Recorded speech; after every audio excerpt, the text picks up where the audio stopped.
En este video les voy a hablar de 10 discos esenciales de 1995. Sí, están cumpliendo 30 años. Bienvenidos, bienvenidas a este canal, yo soy Rana Fong y me encuentran así en todas las redes sociales. No olviden suscribirse, activar campanita y todo para que les vayan saliendo las notificaciones de cada vez que subo un video o hago lives, streams en vivo para hablar sobre todo de música. Gracias por estar nuevamente acá, gracias por los últimos suscriptores. Prometo hacer más cosas, ahí voy de a poco retomando este canal. Sí, esta playera, como dicen en México, o remera, tiene algo que decir, pero al rato. Hoy voy a hablar de 10 discos esenciales para mí, y que creo que son esenciales no solo para estas bandas que voy a nombrar, sino para muchísima gente, que salieron en el año 1995, o sea que están cumpliendo 30 años. Voy a arrancar con este, que es el debut de Foo Fighters. Hoy se habla de Foo Fighters, claro, como ya una banda, no, digamos clásica, ¿no? Una banda longeva, ya 30 años ya tienen justamente. Pero en su momento, cuando sucede el tema de Kurt Cobain y obviamente Nirvana desaparece, Dave Grohl fue invitado a varias bandas a tocar la batería, porque obviamente todos decían, es el baterista de Nirvana, o fue el baterista de Nirvana, invitémoslo a tocar. Pero él decidió, que era una persona que ya hacía canciones, decidió grabar un tape, un demo, con varias canciones, todas grabadas por él mismo, todos los instrumentos tocados por él, y de ahí sale, ya que una discográfica lo escucha y dice, oh, acá tenemos algo interesante, el primer disco, el álbum debut además, 30 años cumple este debut de Foo Fighters. Un disco que para mí está bastante bien, de una persona que le costó arrancar de cero, por más que sea el baterista o el ex baterista de Nirvana, y fue conocido. Hoy, claro, uno dice Dave Grohl y todo el mundo lo conoce, etc. Pero en su momento no le resultó fácil y todos además decían, ¿cómo va a grabar un disco de Dave Grohl si es baterista? Bueno, creo que este debut con temas como Big Me y This Is a Call, que fueron también cortes,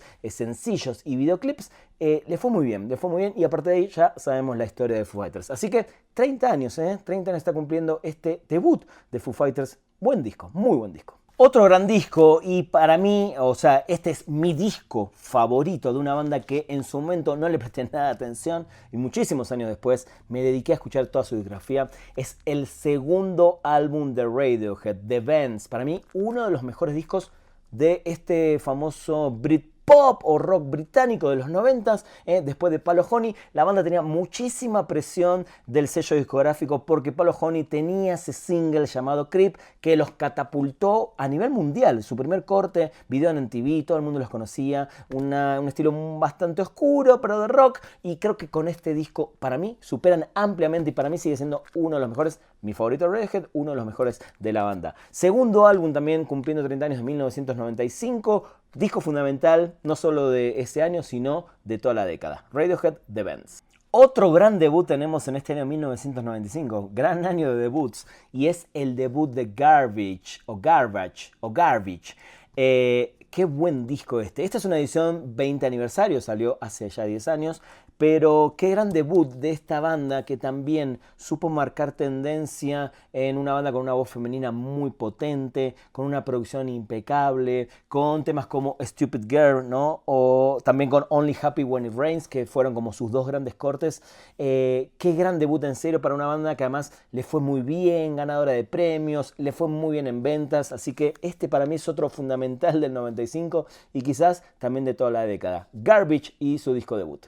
Otro grandísimo disco fundamental y segundo álbum de Björk solista. Unos años antes había debutado con su disco llamado Debut y este es Post. Un disco que continúa en el mismo camino musical, pero lo encuentro un poco más robusto, este disco un poco más, creo que las canciones me gustan más definitivamente, este es mi disco favorito de Björk y tiene un clásico para mí, la mejor canción de Björk en toda su historia, que es Army of Me. Esa es mi favorita. Hyper Ballad, It's Oh So Quiet, Isobel, Possibly Maybe, I Miss You. Este es un grandísimo álbum, el segundo álbum de Björk, también con esa presión de un segundo disco, cuando además el primero fue increíble, ¿no? Como hablábamos hace un rato de Radiohead, también en este caso Björk sale, ¿no? Con un poquito de presión de decir, bueno, hay que mantener esto, ¿no? Época de MTV, etc. Así que me quedo mucho con este disco como un fundamental del año 95 y de la década también. Así que Post de Björk. Hablando de discos fundamentales, no solo de 1995, sino de toda la década. Me atrevo a decir de la historia. El tercer disco de una banda ya es un disco doble. Y para mí, y algún día pronto, haré un video hablando de que este es mi disco doble favorito de todos los tiempos. Melancholy Ad Infinite Sadness. El tercer álbum de Smashing Pumpkins, miren lo que es esta cajota hermosa, con libros, obviamente, con este disco doble.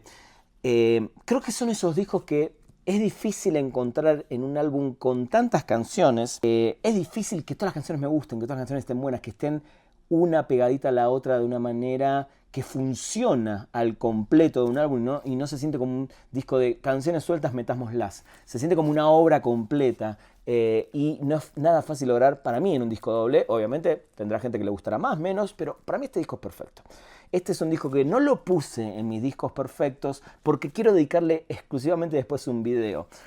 Melancholy and the Infinite Sadness, Tonight Tonight, Zero, Jelly Belly, Ballet with Butterfly Wings, Love, Cupid Love, Galapagos, Porcelain of the Vast Oceans, Bodies, 1979, por supuesto, Beautiful. Tiene unos temazos, tiene una onda este disco, te lleva para arriba con todo, te pega, te mete un mazazo en la cabeza, te deja tirado, te levanta con una balada, se va a la melancolía, a la tristeza. Wow, qué obra maestra, en serio, este es un discazo, así que fundamental de 1995, el tercer disco de los Smashing Pumpkins, Melancholy and the Infinite Sadness. Acabamos de hablar de un tercer disco de una banda que para mí es además su mejor álbum fundamental, y ahora vamos con otro que también es fundamental, no solo para No Doubt, que es su tercer disco, Tragic Kingdom, sino para la década, sino para todo lo que vino, sino para fortalecer este poder femenino en estas voces magníficas, en este caso de Gwen Stefani, para esta banda que, si bien supo empezar con una mezcla de ska, rocksteady, etc., con este disco se consagran con una producción magnífica y con una canción quizás de las canciones pop más importantes de la década, sobre todo, que es Don't Speak, que obviamente con ese video trascendieron por todos lados. Y después tiene canciones como Spiderwebs, Just a Girl, una de mis favoritas, Sunday Morning, bueno, Don't Speak la nombré antes, Tragic Kingdom mismo. Este es un discazo, para mí una grandísima banda, No Doubt, sacando para mí su mejor disco en el año 1995, Tragic Kingdom. Quizás con el tiempo se vuelva un disco más fundamental o de culto, ¿por qué no? Pero el segundo disco de Blind Melon, que también vino a intentar superar su álbum debut, que fue muy importante, ¿no? Ese famoso video de No Rain con esta niña vestida de abejita, que estaba todo el tiempo en MTV, Shannon Hoon en videos de Guns N' Roses, una actuación en 1994 muy importante, muy interesante, de Woodstock 94, y sale Soup, que a mí particularmente me gusta más, sobre todo Galaxy, que es un temazo, para mí uno de los mejores de la banda. Pero bueno, 2 meses después de la salida fallece Shannon Hoon, su cantante, y eso trunca todo un disco que tuvo críticas mixtas, que no le estaba yendo muy bien en ventas, y obviamente después de esto se termina de truncar.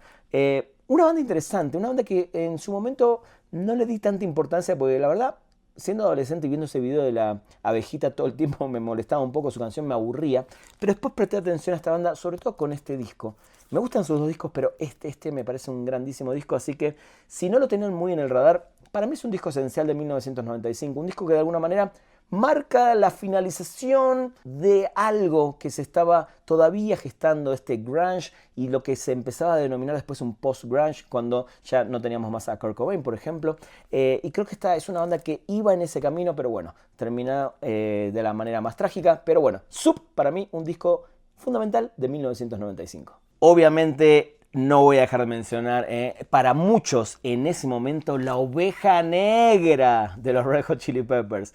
No voy a decir mucho en este video, porque cuando sea la fecha de los 30 años, del 30 aniversario, voy a hacer un video especial con mucha información, con una opinión que muchos no se esperan. The One Hot Minute, el único disco con Dave Navarro que venía de Jane's Addiction, bueno, de The Construction, después de Jane's Addiction. Frusciante se había ido de la banda, necesitaban una nueva energía, una nueva manera de hacer música, los Red Hot Chili Peppers, y para mí hacen esta obra maestra, esta maldita obra maestra que el tiempo nos dio la razón a los que amamos este disco desde el primer momento que vimos su primer corte Warp, vimos su actuación en Busto cuando adelantaron estas canciones y cuando salió esta joya, me voló la cabeza. One Hot Minute, 1995, disco fundamental, obra maestra, disco fundamental para los 90 y para mucha gente que sé que este disco es el único que les gusta a los Peppers y sé que este disco a muchos no les gustó y hoy se tragaron sus palabras. Así que One Hot Minute de 1995, 30 años está cumpliendo esta maldita joya. Después del fracaso comercial y aguas divididas de Angel Dust, llega el quinto álbum de Faith No More, el tercero con Mike Patton, que vienen de un disco, como decía, muy oscuro, para mí mi favorito de Faith No More, Angel Dust, pero este disco lo vuelve a poner bastante en el mapa mainstream comercial, si bien es un disco que tuvo críticas mixtas, porque mezcla varios géneros y es algo que quizás Mike Patton nos tenía acostumbrados más en Mr. Bungle que en Faith No More. Si bien sigue siendo sonido Faith No More, guitarras pesaditas, canciones estructuradas con buenos estribillos, este es un gran disco y además Ricochet, Evidence, uno de sus mejores temas, balada, The Gentle Art of Making Enemies, Ugly in the Morning, Dig in the Grave, King for a Day y para mí un temazo que es Just a Man. Un disco muy bueno, King for a Day, Fool for a Lifetime. Otro fundamental de 1995, el quinto disco de Faith No More. Y para el final dejé un disco que para mí es fundamental en la década, uno de los discos de una cantante femenina de los más vendidos de ese año, de la década de casi de la historia, el Jagged Little Pill de Alanis Morissette. Es su tercer álbum, pero es el primero donde se anima a irse por otro lado, deja un poco su historia pasado con esta música media pop, dance, y se mete en el rock alternativo con todo, en la época donde se necesitaba más rock de mujeres, sobre todo al frente, se arma una banda increíble, bueno, en vivo, con Taylor Hawkins en batería. En este disco graba una canción Flea con Dave Navarro, bueno, todos sus músicos. Un disco plagado de sencillos, un disco para mí fundamental, una portada icónica, me encanta. Un disco que ganó todos los premios habidos y por haber, puso a Alanis arriba de todo. All I Really Want, You Oughta Know, Honey in My Pocket, You Learn, Mary Jane, Ironic, Wake Up. Este para mí es un disco perfecto, está en mi video de 20 discos perfectos y quiero cerrar esta lista de 10 discos fundamentales de 1995 con este Jagged Little Pill de Alanis Morissette, un disco espectacular y esencial que está cumpliendo 30 años. Gracias por ver este video, cuéntenme cuáles son sus discos esenciales, si agregarían obviamente a esta lista, mi lista personal de 10 discos de 1995, salen en 1995 y están cumpliendo este año 30 años, qué viejo estamos. Gran año. Para mí uno de los últimos grandes años donde hay una muy buena cantidad de discos que salen a un nivel impecable. Yo soy Rana Fong, recuerden y no olviden suscribirse a este canal, activen las notificaciones, todo. Compártanlo en sus cuentas de Instagram, compártanlo por todos lados, inviten a gente, videos de música, streams y mucho más. Así que los espero en un próximo video. Adiós.